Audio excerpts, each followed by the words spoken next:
नाशिकच्या पंचवटीमध्ये डीजेच्या आवाजाने एकाचा मृत्यू झाला। पोलीस तपासामध्ये कारण समोर आलं। महात्मा फुले नगरमध्ये डीजेच्या आवाजाने मुलाला त्रास झाला होता। नाकातून आणि तोंडातून रक्त आल्यानंतर त्याला रुग्णालयामध्ये दाखल करण्यात आलं, मात्र उपचारादरम्यान या मुलाचा मृत्यू झालेला आहे।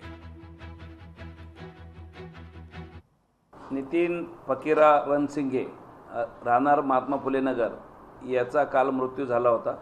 त्यामध्ये सुरुवातीला अशी प्राथमिक माहिती देण्यात आली होती की डीजेच्या आवाजाने तो मृत्यू झाला होता, परंतु त्याच्या घरच्यांना आम्ही विचारपूस केली। त्यानंतर सिव्हिल हॉस्पिटलला त्याचा आज पोस्टमॉर्टम करण्यात आलेला आहे।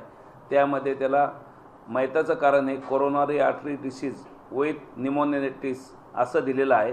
तो मागच्या 4 वर्षापासून आजारी होता आणि त्याच्यावर उपचार चालू होते। डीजेचा आणि त्याचा काही संबंध नव्हता। तो काल सकाळपासून तिथं पडलेला होता, त्याच्यामुळे तो त्याच्या मागच्या आजाराने मरण पावलेला आहे।